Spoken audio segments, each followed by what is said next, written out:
I pulled into the driveway of my childhood home, expecting the usual chaos of Thanksgiving dinner. The maple tree in the front yard had turned brilliant orange, just like every November since I was 5 years old. But something felt different when I stepped out of my Honda Civic.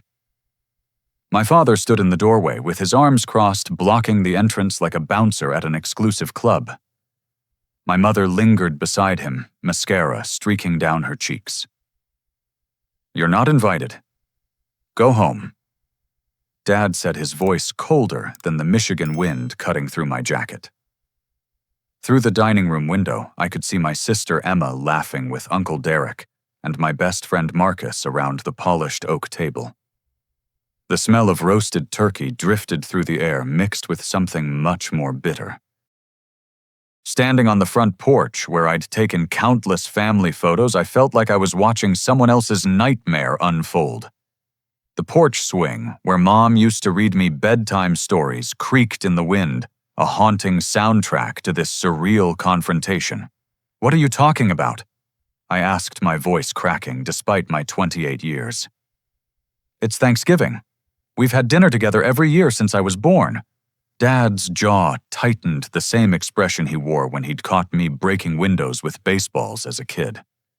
But this wasn't about broken glass or childhood mischief. This was something darker, something that had transformed the man who taught me to ride a bike into a stranger guarding his fortress against his own son.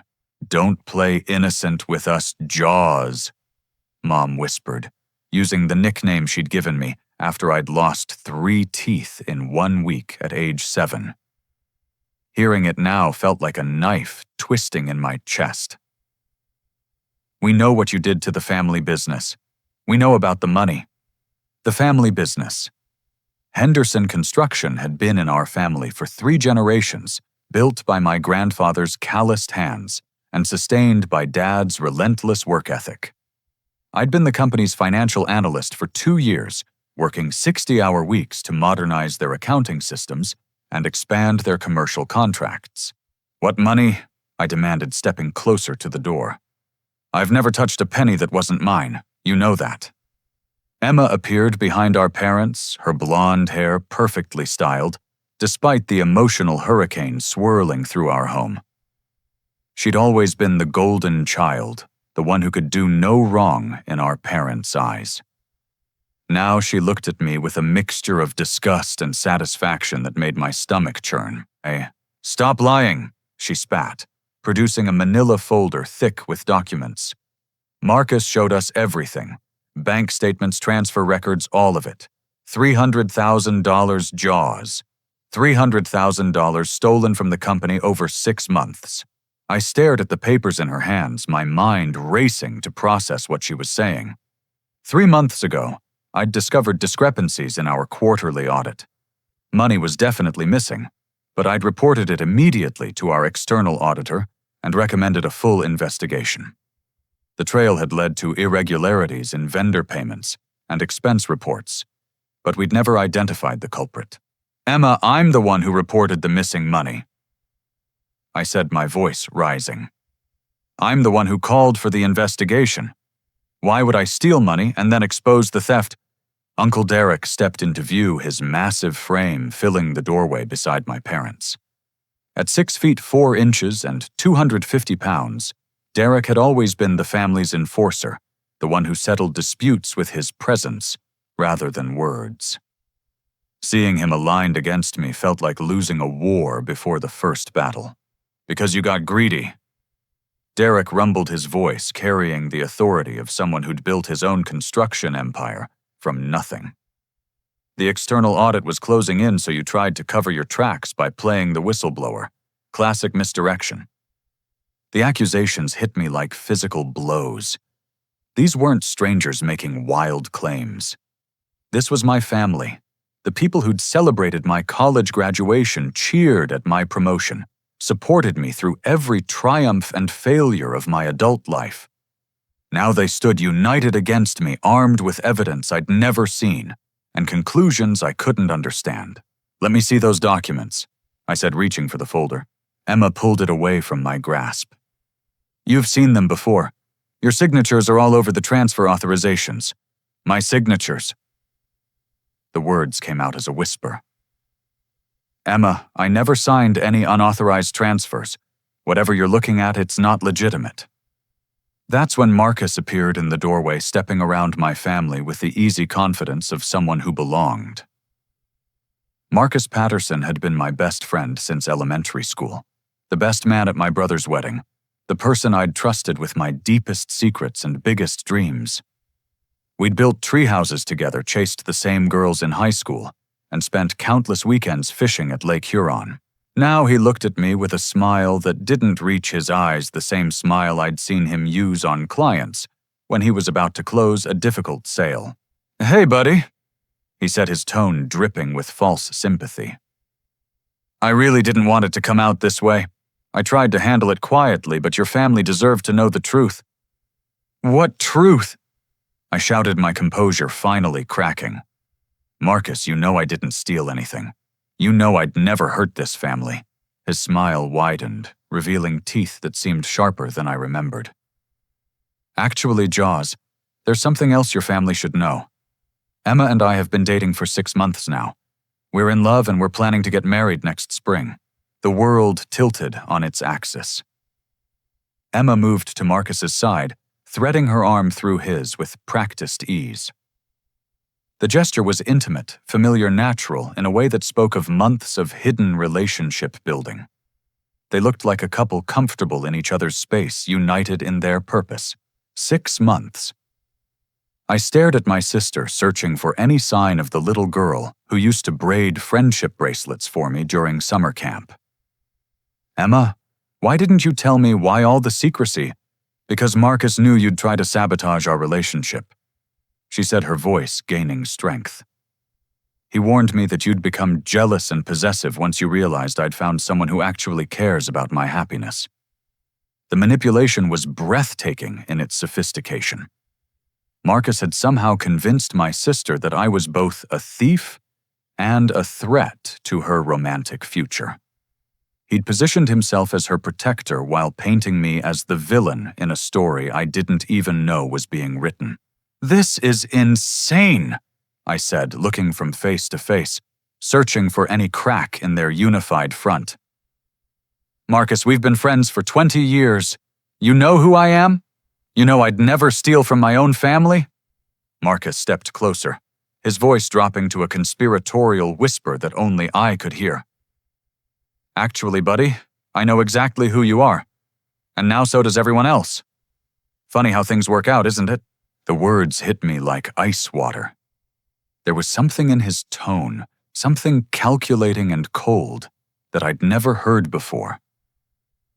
This wasn't the Marcus who'd helped me change my first flat tire or stayed up all night helping me study for my CPA exam. This was someone else entirely, someone wearing my best friend's face like a mask. The realization crashed over me with devastating clarity. This wasn't a misunderstanding or a case of mistaken identity. This was a deliberate, coordinated attack designed to destroy my relationship with my family and eliminate me from their lives. The only question was why. I sat in my car for 10 minutes, staring at the house where I'd grown up, watching the warm glow of the dining room windows, where my family was enjoying Thanksgiving dinner without me.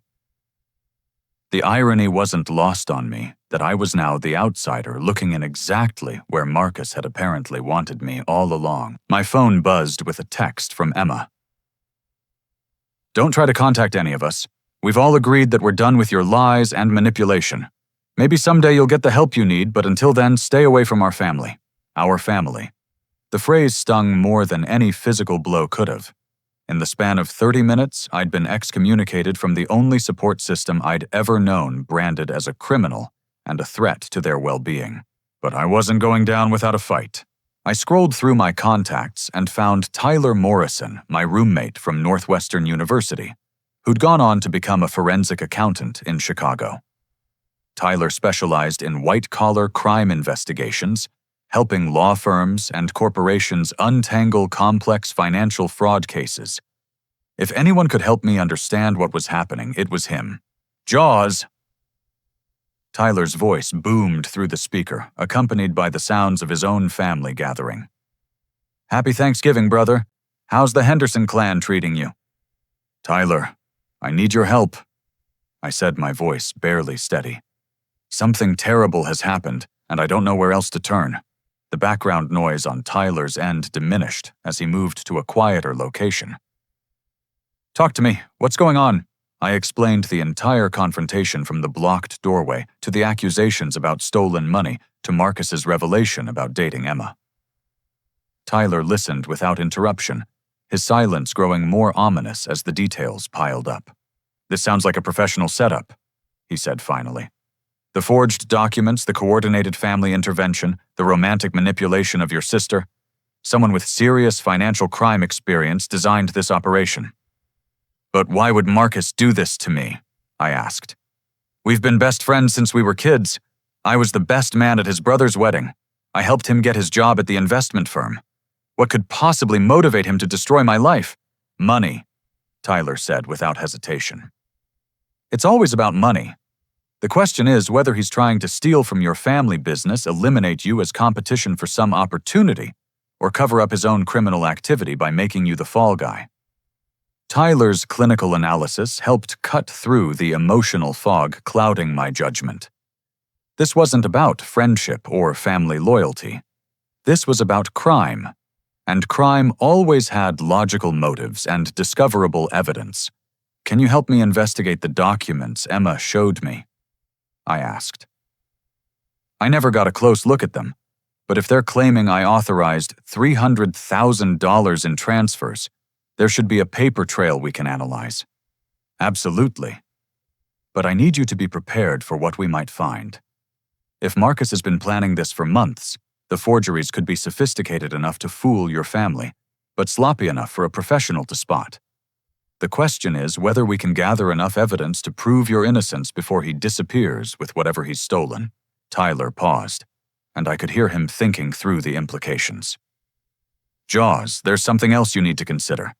If Marcus has access to your family's financial systems, and he's desperate enough to orchestrate this kind of frame job, he might be in serious trouble himself. People don't usually burn 20-year friendships unless they're facing something catastrophic." An hour later, my phone rang with Tyler's return call. The speed of his callback told me he'd found something significant. "Jaws, you need to sit down for this," he said, his voice tight with controlled excitement. "I called in some favors with contacts at the major banks and ran Marcus Patterson through our fraud detection databases. Your friend has been very busy over the past 2 years. What did you find? Marcus has opened 17 different bank accounts across 6 states, all under variations of his name or shell companies he's created. The money flows are complex, but I can trace approximately $800,000 moving through these accounts over the past 18 months. Most of it came from business accounts belonging to small construction companies and family-owned enterprises in the Midwest." My blood turned to ice. "Are you saying Marcus has been running a systematic fraud operation?" "That's exactly what I'm saying. And it gets worse. I found records of cash withdrawals totaling $300,000 from casinos in Detroit, Atlantic City, and Las Vegas. Your friend has a serious gambling problem, and he's been funding it by embezzling from businesses that trust him with their financial information." The pieces began falling into place. Marcus worked as a financial consultant for small businesses, helping them modernize their accounting systems and optimize their tax strategies. It was the perfect cover for someone looking to identify vulnerable targets and gain access to their financial controls. "Tyler, if Marcus stole $300,000 from our family business, why is he trying to frame me instead of just disappearing?" "Because he stole a lot more than $300,000, Tyler said grimly. "Based on what I'm seeing, he's taken nearly $2 million from various clients over the past 2 years. The heat is closing in, and he needs someone to take the fall for all of it. By framing you for one theft, he can claim that you were the one running the entire operation, and he was just another victim." My phone buzzed with an incoming text as Tyler continued his explanation. Then another. Then a flood of messages that made my phone vibrate continuously against the dashboard. Tyler, I'm getting bombarded with text messages. Let me call you back. I opened my phone to find dozens of messages from family members, family friends, business associates, and people I hadn't spoken to in years. Word of my supposed theft had spread through our tight-knit community like wildfire. Uncle Derek. I can't believe you'd steal from your own family. Your grandfather would be ashamed. My cousin Sarah. Mom told me what you did to Uncle James's business. How could you betray people who love you? My high school football coach. Heard about the trouble you're in, son. Hope you get the help you need. Mrs. Patterson, Marcus's own mother, I'm so disappointed in you, Jaws. Marcus is heartbroken that his best friend turned out to be a criminal. The messages kept coming, each one a dagger to my reputation and my sense of identity. Someone had systematically contacted everyone in my personal and professional network, spreading a carefully crafted narrative about my supposed crimes. This wasn't just about framing me for one theft. This was about destroying my entire life, making it impossible for me to rebuild, even if I eventually proved my innocence. But it was the final message that made my hands shake with rage. Marcus. I'm sorry it had to come to this, buddy. I really hoped you'd confess and get help before we had to involve the whole family. Emma and I are here for you if you're ready to admit what you've done and start making amends.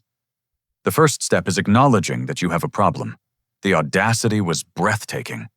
Marcus was positioning himself as my concerned friend, offering support and forgiveness for crimes he had committed himself. He'd turned my own family against me and then offered to help me through the crisis he'd created. But Tyler's investigation had given me something Marcus didn't know I had: hope.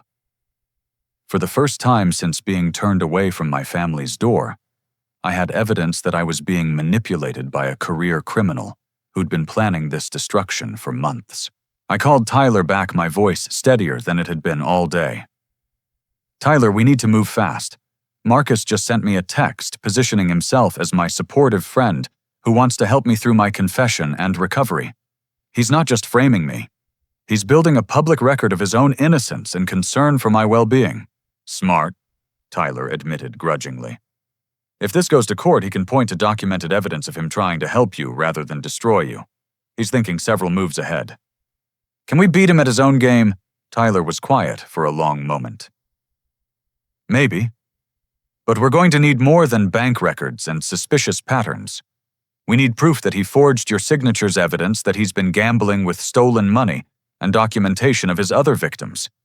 Most importantly, we need to figure out why he chose now to frame you, and whether there's an immediate threat that forced his hand. As if in response to Tyler's question, my phone rang with a call from an unknown number. I almost declined it, but something made me answer. Is this Jaws Henderson? The voice was gravelly unfamiliar and carried the weight of someone accustomed to being taken seriously. Who's asking? Name's Vincent Caruso. I think you and I need to have a conversation about your friend Marcus Patterson. He owes me a considerable amount of money, and he's been telling me some interesting stories about your family's business assets. My blood turned to ice. Marcus hadn't just stolen money to fund his gambling addiction. He'd borrowed money from dangerous people, and now they were coming to collect from anyone connected to his financial schemes. I don't know what Marcus told you, but I don't have anything to do with his debts. I said, trying to keep my voice steady. Vincent chuckled, a sound like gravel in a cement mixer. That's not what he told me, son. According to Marcus, you and your family's construction company are very much involved in his business arrangements. In fact, he's offered your family business as collateral for his outstanding obligations. The phone call ended, leaving me staring at the dark windows of my Honda Civic, while my entire world collapsed around me. Marcus hadn't just framed me for theft and turned my family against me. He'd put them in physical danger by using their business as collateral for debts to criminals. Everything I thought I understood about this situation had just changed. This wasn't just about clearing my name anymore. This was about protecting my family from threats they didn't even know existed, even if they currently hated me for crimes I didn't commit. The war Marcus had started was about to escalate in ways he never anticipated. Tyler caught the first flight out of Chicago the next morning, arriving at Detroit Metro Airport with a black briefcase that looked like something from a spy movie.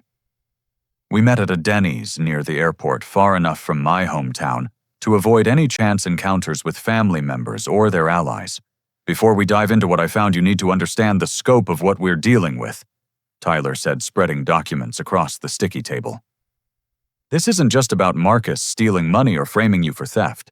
This is about a systematic long-term operation designed to infiltrate and exploit multiple family businesses across the region. He opened a manila folder containing bank statements, property records, and business filings that painted a picture far more disturbing than I'd imagined.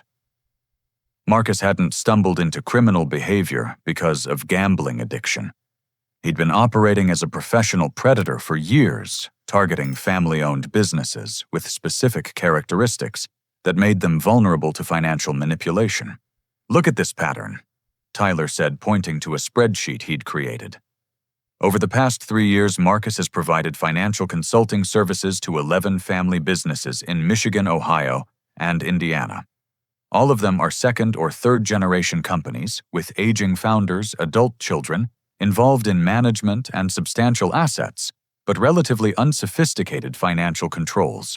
I studied the list, recognizing several company names from local business networking events. Henderson Construction was just one target in a carefully curated portfolio of potential victims. But Tyler, Marcus and I have been friends since elementary school. How could he have been planning this for 3 years when he's known my family his entire life? Tyler's expression grew grim as he pulled out another set of documents. That's where it gets really disturbing.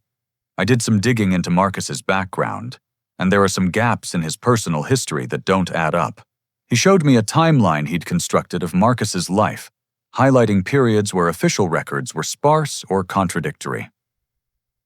Marcus Patterson graduated from Michigan State with a degree in finance, but there's no record of him attending classes or living on campus during his junior year. His student loans were paid by a company that doesn't appear to exist anymore. His first job after graduation was with an investment firm that was shut down by federal regulators for securities fraud. The revelation hit me like a physical blow. Are you saying Marcus has been involved in financial crimes since college? I'm saying Marcus Patterson might not even be his real name, Tyler replied. The social security number he's been using belongs to a child who died in a car accident in 1987. His driver's license was issued using falsified birth records. Your childhood friend might be someone else entirely, someone who assumed the identity of the real Marcus Patterson and has been living in your community specifically to identify and exploit targets like your family. I stared at the documents, my mind struggling to process the implications. Every shared memory from our childhood, every moment of genuine friendship I thought we'd experienced, might have been part of an elaborate deception spanning decades. But we went to elementary school together, I protested. There are yearbook photos, teacher records, other classmates who remember him. Tyler nodded sympathetically. Identity assumption works best when you target someone from a community you actually lived in as a child. The real Marcus Patterson probably was your elementary school classmate. But the person you've been calling your best friend for the past 15 years might be someone else who studied his life and took over his identity when the real Marcus died or disappeared. He pulled out a photograph from his briefcase, a grainy image that looked like it had been taken from a surveillance camera. This photo was taken at a casino in Las Vegas 6 months ago. The man in the center is using Marcus Patterson's credit cards and identification, but look at his companions. I studied the image, recognizing Marcus's profile, but not the dangerous-looking men flanking him at a poker table. They looked like characters from a crime movie, the kind of people who settled debts with violence rather than lawsuits. Vincent Caruso, Tyler said, pointing to a heavyset man with graying hair and expensive jewelry. He runs a loan shark operation out of Detroit, but he's sophisticated enough to make most of his business look legitimate. He owns restaurants, construction companies, and financial services firms that serve as fronts for money laundering and high-interest lending to desperate gamblers. The phone call from the previous evening suddenly made perfect sense.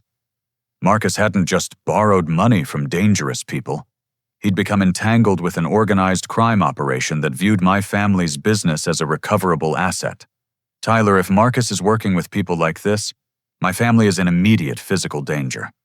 Vincent Caruso doesn't strike me as someone who accepts bankruptcy as an excuse for non-payment. That's why we need to move fast, Tyler agreed. But there's more you need to know about the scope of this operation. He opened his laptop and showed me a complex financial diagram mapping money flows between dozens of accounts, shell companies, and business entities.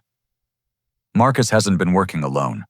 This operation requires sophisticated knowledge of banking regulations, business law, and identity theft techniques. Vincent Caruso's organization has been running this scheme in multiple states, using people like Marcus to infiltrate communities and identify targets. How many families has he destroyed? Based on what I can document, at least 30 families over the past 5 years have lost their businesses or suffered major financial losses after hiring consultants connected to Caruso's network. The pattern is always the same. Establish trust gain, access to financial systems, steal systematically over months or years, then frame someone else for the crimes while the actual perpetrator disappears into a new identity. Tyler's investigation had revealed a criminal enterprise far more extensive and dangerous than a simple case of embezzlement. My family wasn't just dealing with a gambling addict who'd made desperate choices. We were confronting an organized crime operation that had been planning our destruction for years. There's something else, Tyler said, his voice dropping to a whisper. I found security footage from a camera system near your family's house. Marcus has been entering your childhood home regularly for the past 3 months, always when your parents are away. Emma gave him a key, but he's been using it for more than romantic rendezvous. He showed me time-stamped footage of Marcus entering through the back door carrying a briefcase and wearing latex gloves. The images showed him moving through the house with purpose, spending time in Dad's home office and my old bedroom. He's been planting evidence, I realized.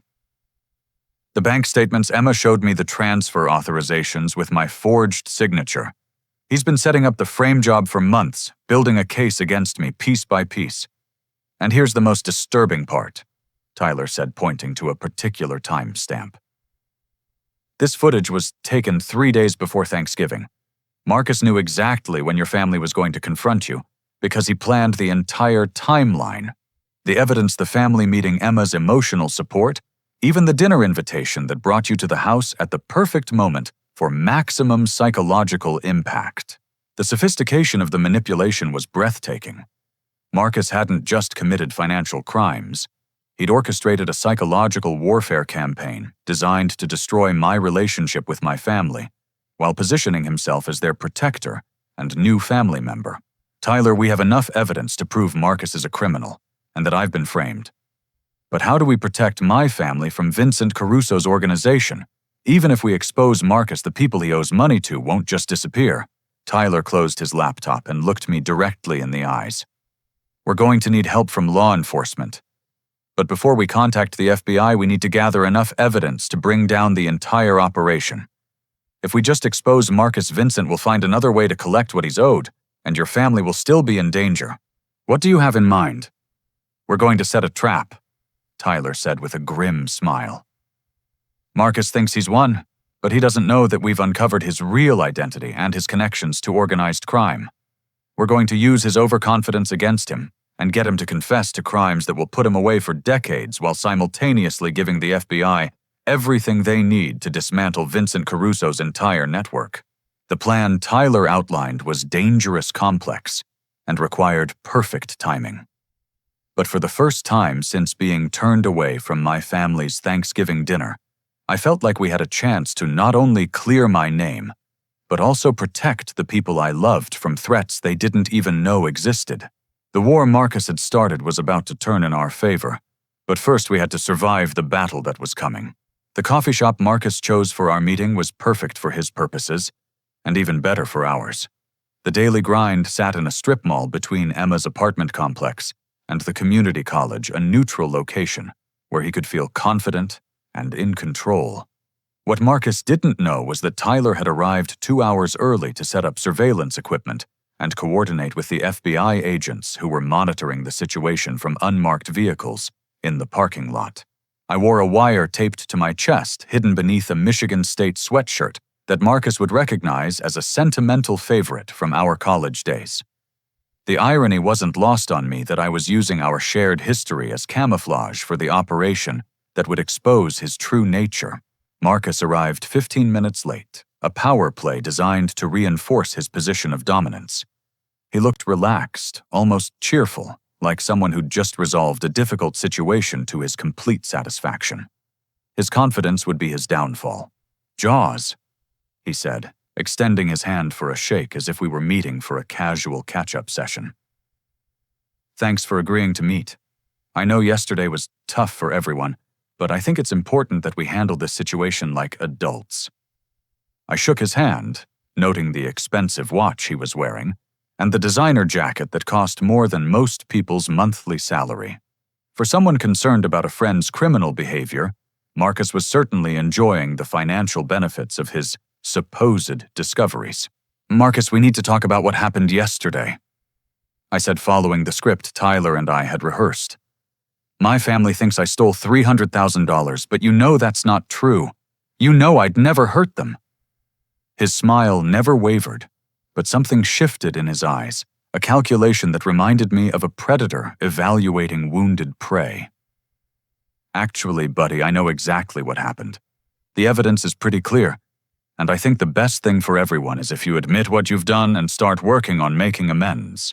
"What evidence?" I pressed. "I've never seen these bank statements Emma was talking about. I've never authorized any transfers. How can there be evidence of something that never happened?" Marcus leaned back in his chair, his confidence growing with each denial I offered. Jaws, the FBI forensic accountants, are very thorough. When they examined your computer and financial records, they found a very clear pattern of systematic theft stretching back over 18 months. Your digital signature is on dozens of transfer authorizations, and the money trail leads directly to accounts under your control. The detail was impressive and terrifying. Marcus had clearly spent months creating a comprehensive false narrative, complete with forged digital evidence and fabricated financial records. If Tyler hadn't uncovered the truth, I might have been convinced of my own guilt. "Marcus, you've been my best friend for 20 years, I said, allowing genuine emotion to creep into my voice. "If you really believe I'm capable of stealing from my own family, then you don't know me at all." "That's the thing about addiction," Marcus replied smoothly. "It changes people in ways their friends and family never expect. Gambling addiction specifically can drive otherwise honest people to commit crimes they never imagined themselves capable of." The accusation hung in the air like a toxic cloud. Marcus was now claiming that I was a gambling addict, adding another layer to his fabricated narrative. The sophistication of his lies was remarkable, but it was also his weakness. Each lie required him to remember and maintain an increasingly complex web of deception. Gambling addiction. I laughed, hoping the sound came across as genuine rather than forced. "Marcus, you know I've never even bought a lottery ticket. When have you ever seen me gamble?" "People hide their addictions," he said, his tone shifting to something resembling concern. "But I found records of your trips to casinos in Detroit and Atlantic City. Large cash withdrawals, hotel receipts, even photographs of you at poker tables. The evidence is overwhelming." Tyler had prepared me for this moment. Marcus was describing his own gambling activities but attributing them to me using the same technique identity thieves employed to confuse investigations. The key was to let him continue building his false narrative while secretly recording every detail. "That's impossible," I said, shaking my head in apparent confusion. "I've never been to Atlantic City in my life. You know that. We've talked about taking a trip there together, but we never actually went." Marcus's eyes flickered with something that might have been annoyance. "Actually, we did go together. Last spring, remember, you insisted on going to the high-stakes poker games even though I warned you that you were getting in over your head." The lie was bold and completely fabricated, but it served a purpose. Marcus was now on record claiming that he'd witnessed my supposed gambling addiction firsthand, positioning himself as someone who'd tried to help me overcome my destructive behavior. Marcus, this is crazy, I said, standing up as if to leave. I don't know why you're lying about this, but I'm not going to sit here and listen to accusations that we both know are false.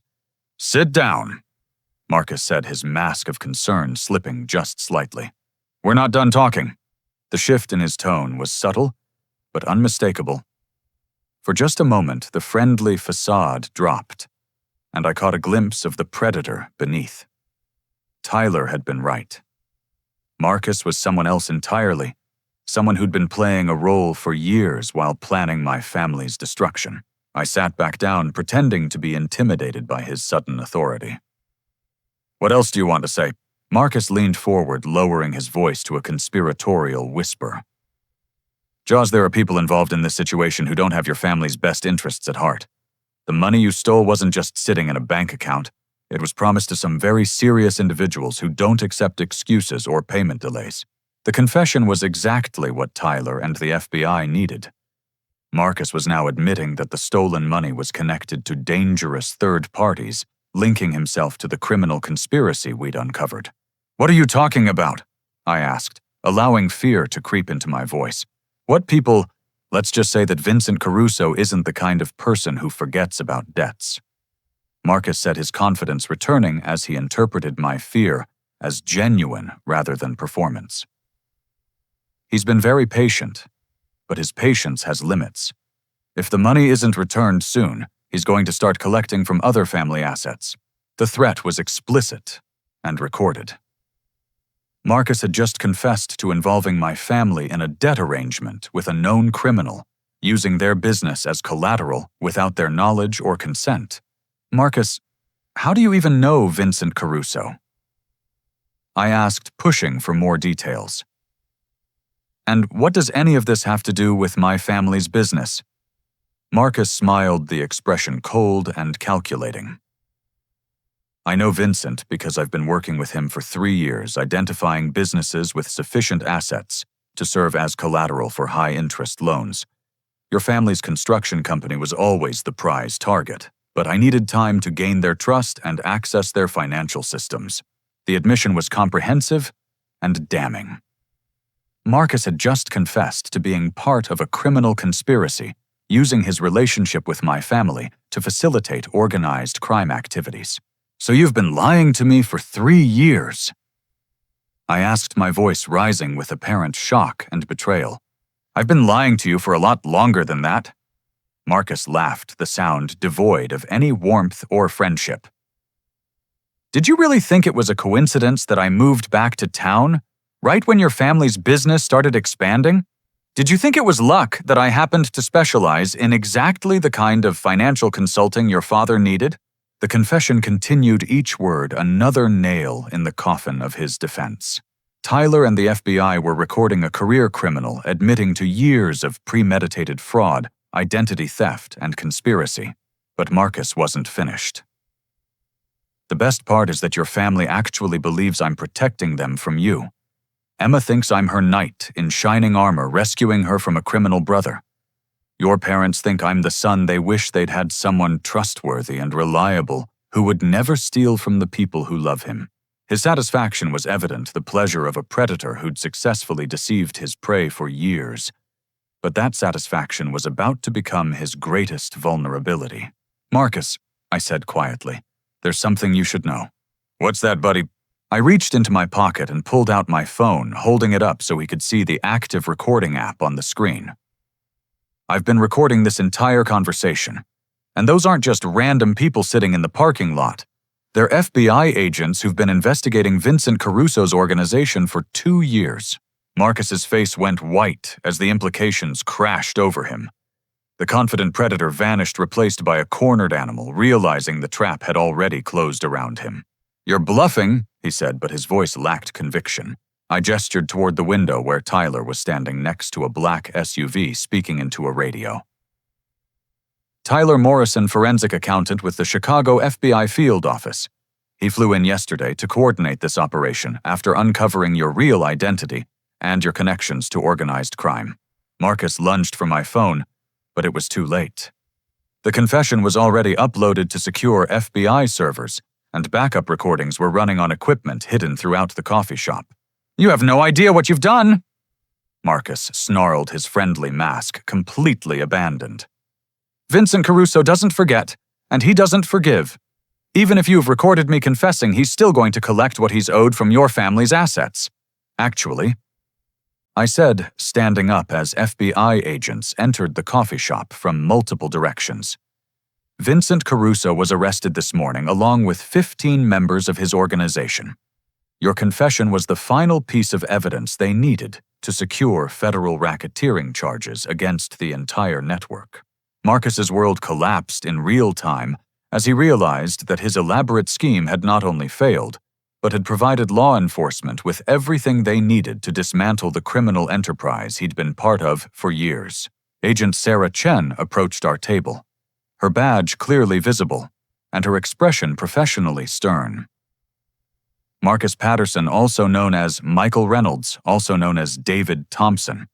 You're under arrest for fraud, racketeering, identity theft, and conspiracy to commit organized crime.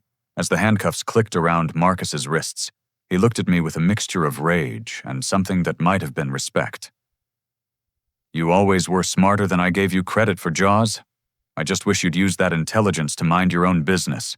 The operation was over, but the real work was just beginning. Now I had to convince my family that everything they believed about me was based on lies, and everything they believed about Marcus was a carefully constructed deception designed to destroy their lives. The war was won, but the battle for my family's trust was about to begin. The arrest of Marcus should have been the end of the nightmare, but it was actually just the beginning of a more dangerous phase. 3 hours after the coffee shop confrontation, as I was giving my statement at the FBI field office in Detroit, Agent Chen received a phone call that changed everything. Vincent Caruso's arrest didn't go as smoothly as we hoped, she told me, hanging up her cell phone with a grim expression.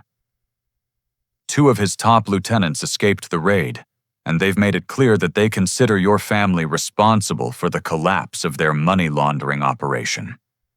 The implications hit me like a physical blow. Even though we'd proven my innocence and exposed Marcus's crimes, the dangerous people he'd been working with weren't going to simply write off their losses and disappear. They viewed my family's construction business as an asset that could still be liquidated to recover their investments. What kind of immediate threat are we talking about? I asked, my mind racing through the safety implications for my parents, Emma and Uncle Derek. Agent Chen pulled out a manila folder containing surveillance photos and intelligence reports. Vincent's organization operated as a sophisticated financial network, but enforcement was always handled through intimidation and violence. The 2 men who escaped, Tony Ricci and Carlo Mendoza, are specialists in debt recovery and asset forfeiture. They've been known to burn down businesses, threaten family members, and use kidnapping to motivate compliance. She showed me photos of 2 men who looked like they'd stepped out of a crime movie. Tony Ricci was a compact, muscular man with scarred hands and dead eyes. Carlo Mendoza was taller, leaner, with the kind of calm expression that suggested violence was just another business tool. How much time do we have before they make their move? I asked. Unknown, Agent Chen replied. But our intelligence suggests they're already in the area. A rental car matching the description of their vehicle was spotted near your family's neighborhood this morning. The FBI's protection capabilities were limited by jurisdiction and resources. They could maintain surveillance on my family for a few days, but long-term protection would require my family's cooperation and understanding of the threat they faced. The problem was that my family still believed I was a criminal, and Marcus was their protector. Agent Chen, my family won't even speak to me right now, let alone listen to warnings about organized crime threats, I said. They think I'm the danger they need protection from. That's why we need to move fast, she replied. We're going to arrange a controlled family meeting where you can present the evidence of Marcus's crimes and explain the real situation. But first we need to secure your family's location and make sure Tony and Carlo don't get to them before we can arrange protection. The next 6 hours were a blur of coordination and tactical planning. FBI surveillance teams took positions around my parents' house, Uncle Derek's construction office, and Emma's apartment complex. Agent Chen contacted local law enforcement to brief them on the situation and request additional patrol coverage in the areas where my family lived and worked. But at 4:30 in the afternoon, everything went wrong. My phone rang with a call from Emma's number, but the voice that answered wasn't my sister's. "Is this Jaws Henderson?" The accent was slight, but unmistakable, the careful pronunciation of someone who'd learned English as a second language. "Who is this?" I demanded, though I already knew the answer. "My name is Tony Ricci. Your sister Emma is spending some time with my associate and me while we discuss a business matter related to Marcus Patterson's outstanding obligations." The kidnapping threat Agent Chen had warned about was now reality. Tony and Carlo had Emma, and they were using her as leverage to force some kind of negotiation. "If you hurt her," I started, but Tony cut me off with a laugh. "Nobody gets hurt if everyone acts reasonably." He said, his accent making the word sound more ominous. "Marcus Patterson owed our organization $800,000 secured by assets from your family's construction business. Marcus is no longer available to fulfill his obligations, so the debt transfers to the collateral. My family had nothing to do with Marcus's debts," I said, gesturing frantically to Agent Chen, who was already coordinating a trace on the call. "They don't even know he was involved with people like you." "That's not our problem," Tony replied coldly. "Business is business. Your sister will remain safe as long as your family signs over ownership of Henderson Construction to settle Marcus's debt. If they refuse, or if you involve law enforcement, your sister will disappear permanently."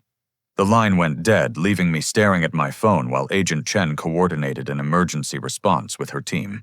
"We have a partial trace," she said, speaking rapidly into her radio.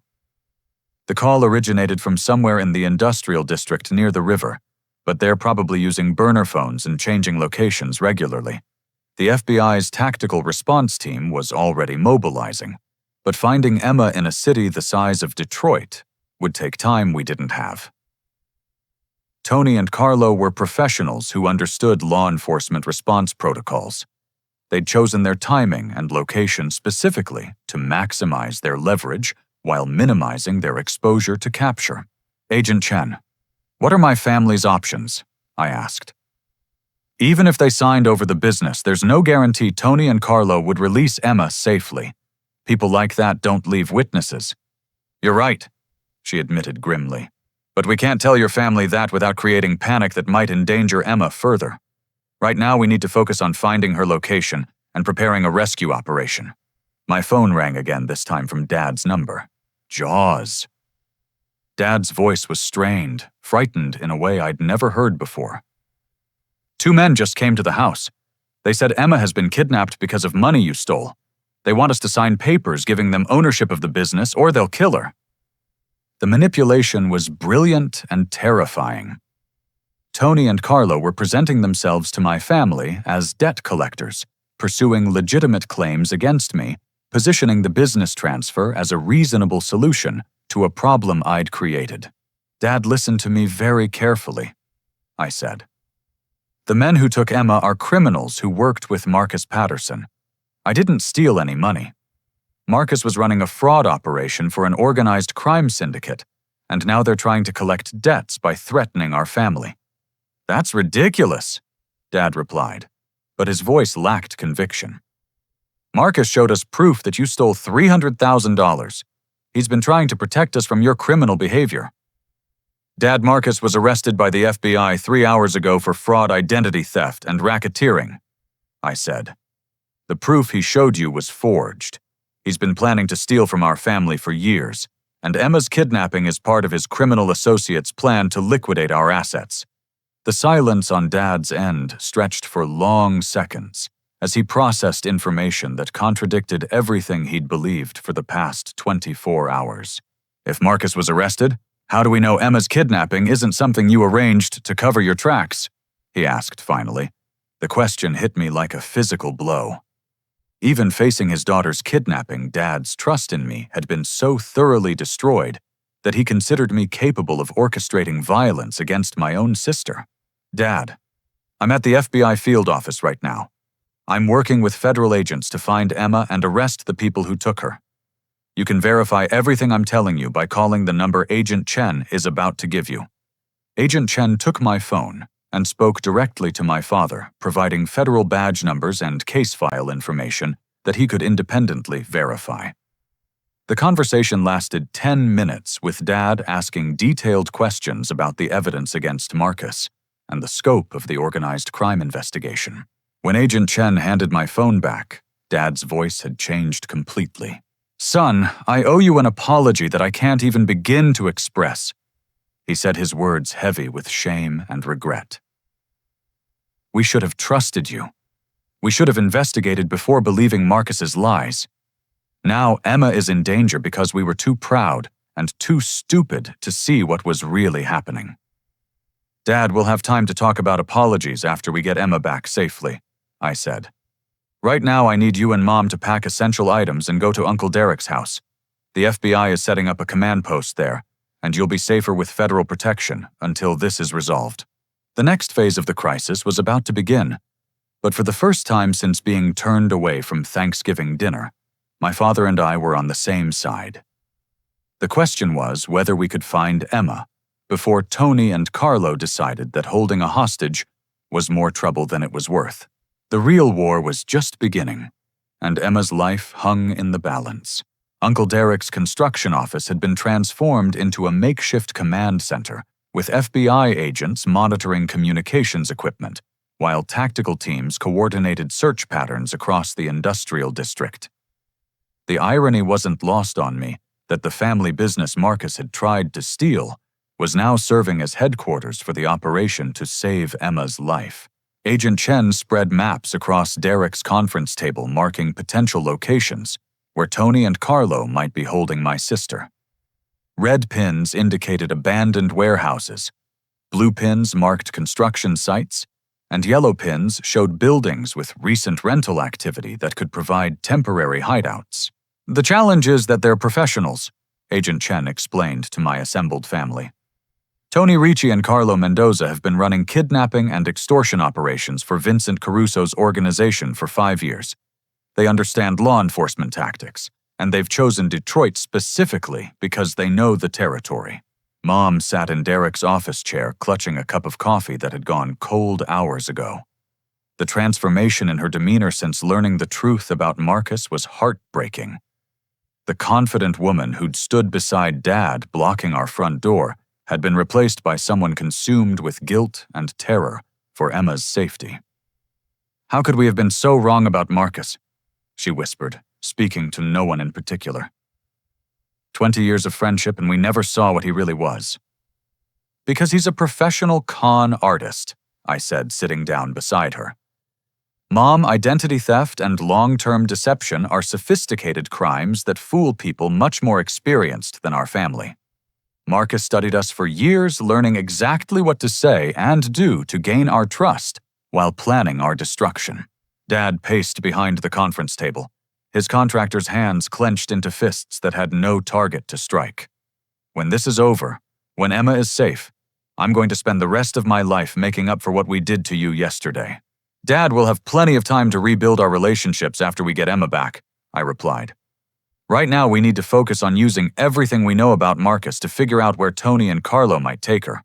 Agent Chen looked up from her communications equipment. "Actually, that's a good point. Marcus Patterson, or whatever his real name is, has been operating in this area for 3 years. He would have needed safe houses, meeting locations, and storage facilities for his criminal activities. Where would he have felt comfortable bringing dangerous associates?" The question sparked something in Uncle Derek's memory. "Marcus helped me bid on a demolition project last spring," he said slowly. "Old automotive parts warehouse down by the river. The project fell through because the owner disappeared, and the property went into legal limbo, but Marcus seemed to know a lot about the building's layout and security systems." Agent Chen immediately pulled up property records on her laptop. "Riverfront Industrial Park Warehouse 17, owned by a shell company that was dissolved 6 months ago. Perfect location for temporary criminal operations because there's no legitimate oversight and minimal traffic from legitimate businesses." Within 30 minutes, FBI surveillance drones confirmed suspicious activity at Warehouse 17. Thermal imaging detected 3 heat signatures inside the building, and electronic surveillance picked up cell phone signals from devices that matched Tony and Carlo's known communication patterns. "We have them," Agent Chen announced.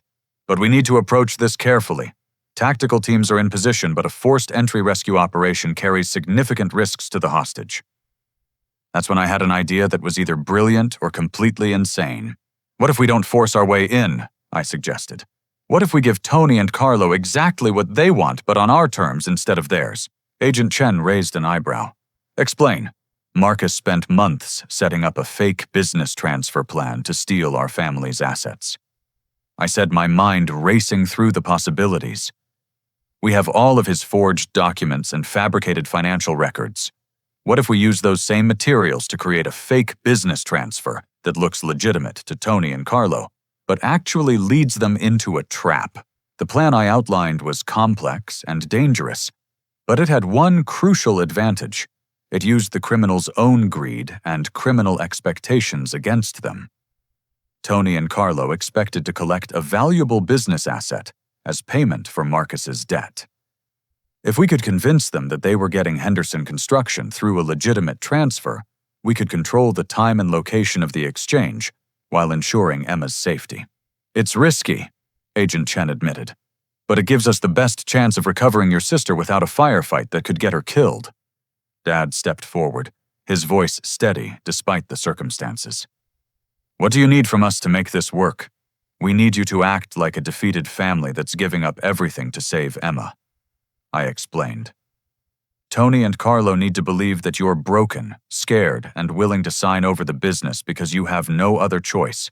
If they suspect this is a trap, they'll kill Emma and disappear." The next 2 hours were spent preparing documents, coordinating with the FBI's technical team, and rehearsing our roles in the deception that would either save Emma's life or get us all killed. At 8 o'clock that evening, Dad called the number Tony Ricci had provided and agreed to the business transfer in exchange for Emma's safe release. "You made the smart choice." Tony's voice carried satisfaction and anticipation. "Tomorrow morning, 10 o'clock, we'll meet at the First National Bank downtown. Your family will sign over ownership of Henderson Construction, and your daughter will be returned unharmed."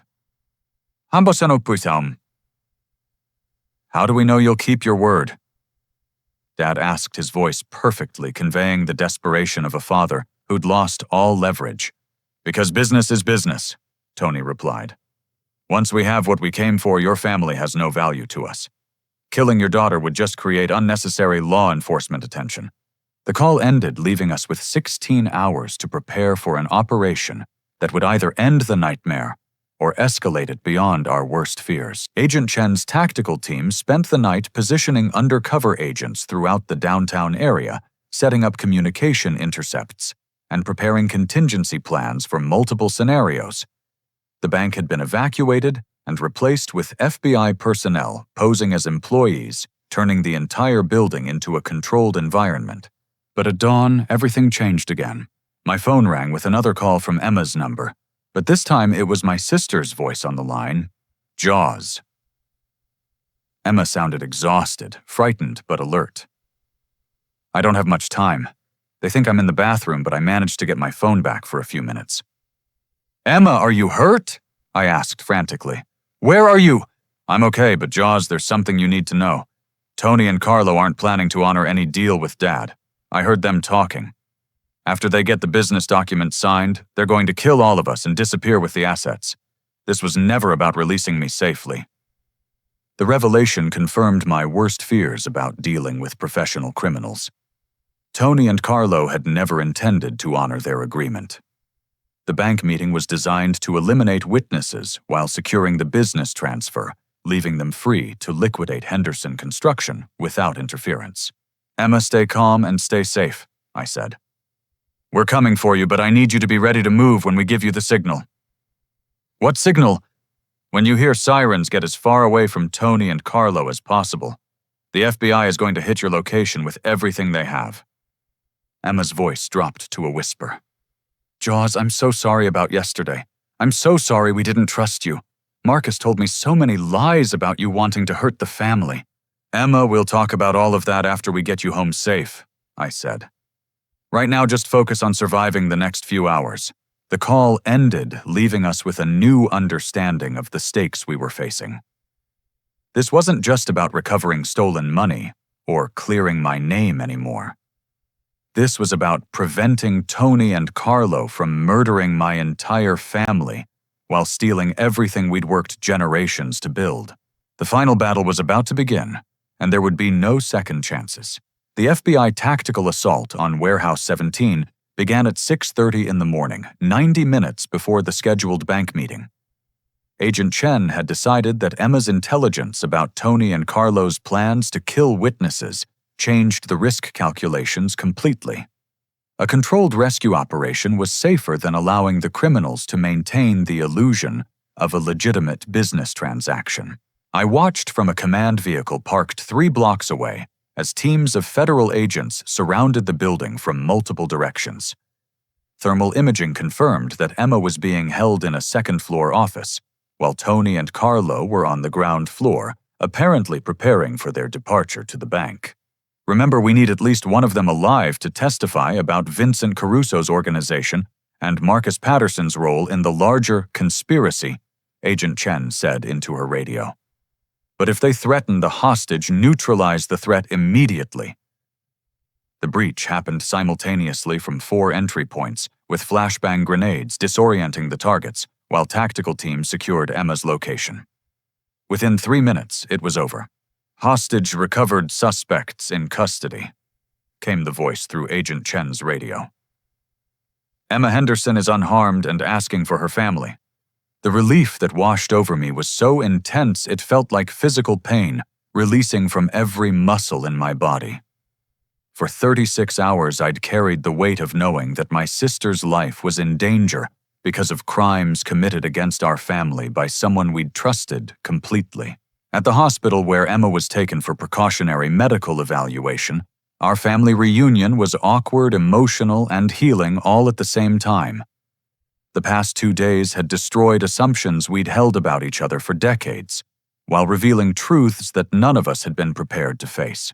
Jaws, I don't know how to apologize for what we did to you, Emma said, her voice hoarse from crying. Marcus told me you were planning to sell the business and cut everyone out of their inheritance. He showed me documents that looked so real, so official. He said you'd been gambling away company money and that he was trying to protect the family from your addiction. Emma Marcus is a professional criminal who's been studying our family for years, I replied, taking her hand. He knew exactly what lies would turn us against each other, because he'd been watching and learning our fears and insecurities. You weren't stupid or naive. You were targeted by someone who made manipulation his career. Dad cleared his throat, his voice thick with emotion.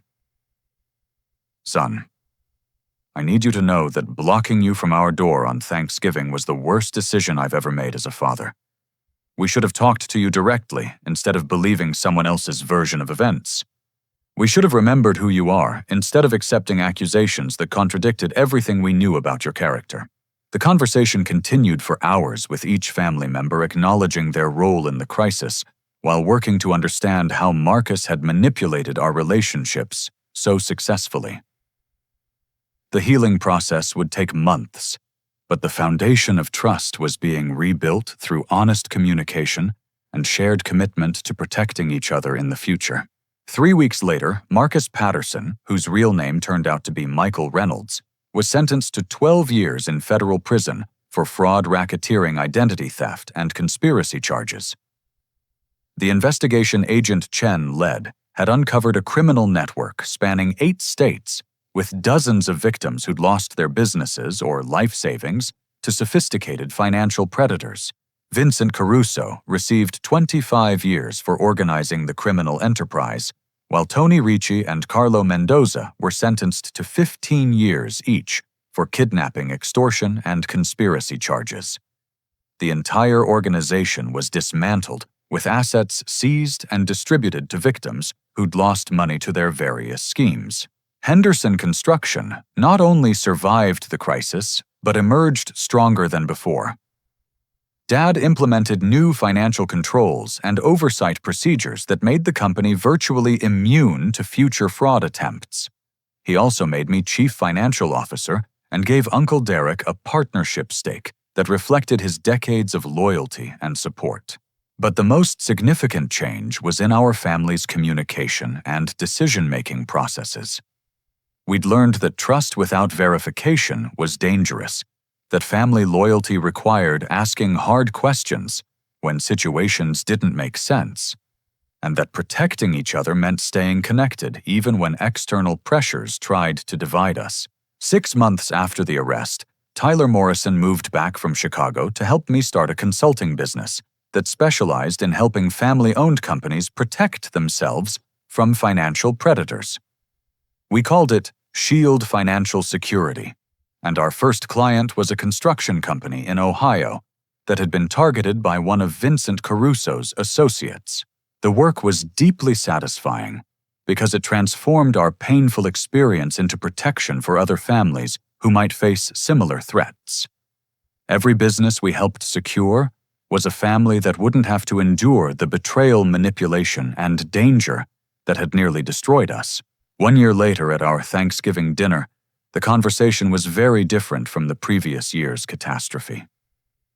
Emma had married a teacher from the local high school, someone she'd met through friends, rather than through a manipulative criminal. Uncle Derek had expanded his construction business into commercial real estate development, creating jobs for dozens of local families. Mom and Dad had started a non-profit organization dedicated to educating families about financial fraud prevention, speaking at community centers and business associations about the warning signs of manipulation and the importance of independent verification of financial claims.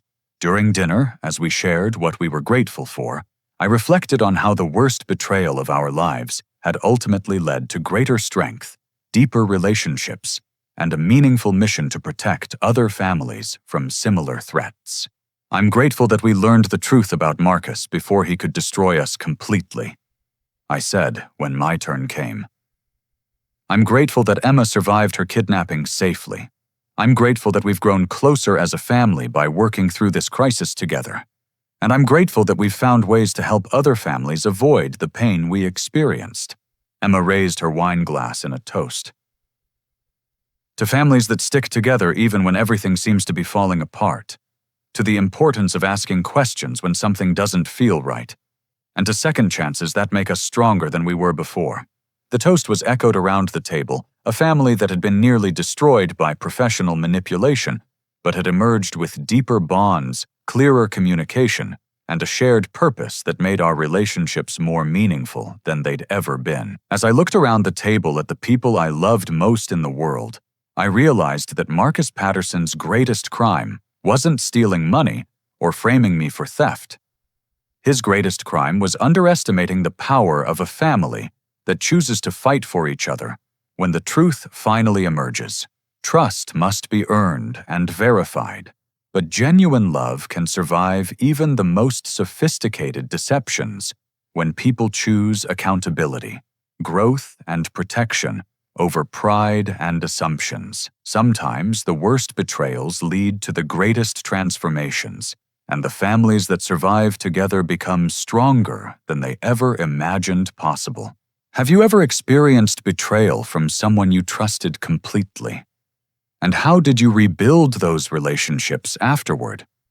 The journey from destruction to healing isn't easy, but it's possible when families choose to fight for each other instead of against each other. If this story resonated with you, please like this video to help other families who might be facing similar challenges. Subscribe to hear more stories about overcoming betrayal and protecting the people you love. And please share this with anyone who needs to understand that trust must be verified, but true families can survive even the most devastating deceptions. Thank you for joining me on this journey, and remember that the strongest families are often forged through the fires of their greatest trials.